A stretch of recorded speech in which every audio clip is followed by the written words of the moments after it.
حسبي ربي جل الله ما في قلبي غير الله نور محمد صلى الله لا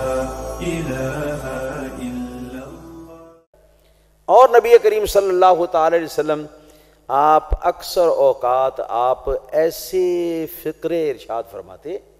کہ جن کو جوامع الکلم کہا جاتا ہے۔ جوامع الکلم کیا ہیں؟ وہ باتیں جن کے الفاظ کم،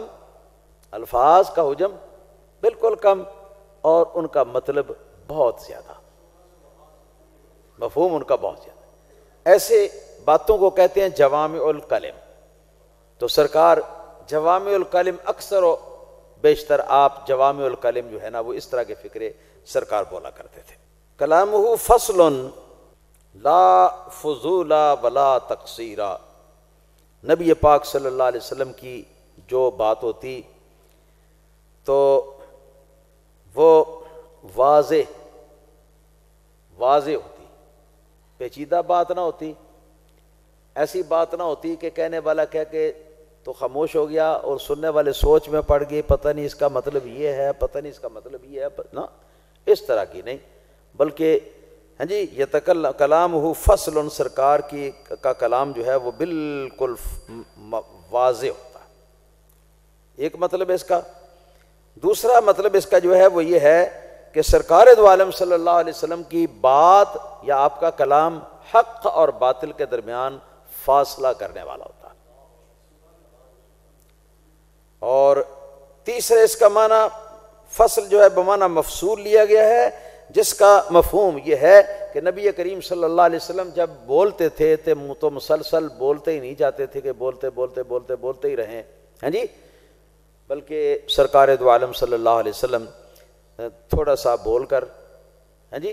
ایک آدھ فقرہ ارشاد فرما کے اس کے بعد پھر تھوڑی خاموشی اختیار فرماتے، پھر آگے بات کرتے، پھر خاموشی، پھر آگے بات کرتے۔ یہ مطلب ہے کلام و فصل، مطلب یہ ہے کہ آپ کے جو کلام کے دو فقرے یا دو حصے ہوتے ہاں جی ان کے درمیان فاصلہ ہوتا۔ یہ نہیں ہے کہ لفظ کے اوپر لفظ چڑھا دیا، لفظ کے اندر لفظ جو ہے نا وہ گھسا دیا، اس طرح سرکار کی گفتگو مبارک جو ہے وہ نہیں ہوتی تھی، بلکہ بالکل صاف ستھری واضح۔ اور حضرت بی بی عائشہ صدیقہ رضی اللہ تعالیٰ عنہ کا ارشاد مبارک پہلے میں کسی موقع پر آپ کو بیان کر چکا ہوں درس کے دوران، کہ وہ ارشاد فرماتی ہیں کہ نبی پاک صلی اللہ علیہ وسلم کی باتیں اس طرح آپ کی باتیں واضح ہوتی تھیں کہ لو شاء احد ان یعدہ لعادہ، ہاں جی، فرماتی ہیں کہ سرکار کا کلام اس طرح نکھرا ہوا اس طرح کلام ہوتا کہ سرکار کے کلام کے ایک ایک حرف کو اگر کوئی آدمی شمار کرنا چاہتا نا تو وہ گن کے تو ان کا شمار کر سکتا۔ اس طرح مجھے یہ بات جو ہے بیان کرتے ہوئے کچھ بڑا عجیب سا معلوم ہو رہا ہے کہ ہمارے یہاں جو آج کل خبریں وغیرہ جو ہیں وہ پڑھی جاتی ہیں ہاں جی، ریڈیو پہ ٹی وی پہ خبریں نہیں دی جاتی، تو یہ لوگ اس طرح اتنی سپیڈ کے ساتھ بولتے ہیں اور بیچ میں سانس بھی نہیں لیتے ہاں جی، اس کی مشق ان کو کرائی جاتی ہے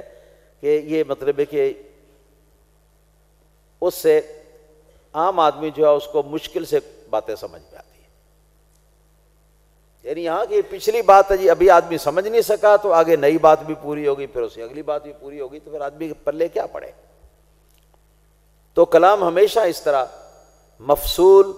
یعنی ایک حصہ کلام کا دوسرے حصے سے جدا اس طرح ہونا چاہیے کہ اگر کوئی گننا چاہے تو اس کو گن بھی لے ہاں جی۔ اللہ تعالیٰ توفیق عطا فرمائے کہ ہم بھی نبی پاک صلی اللہ علیہ وسلم کا کلام جو ہے اس کو اپنا اسوہ بنائیں اپنی گفتگو کے لیے۔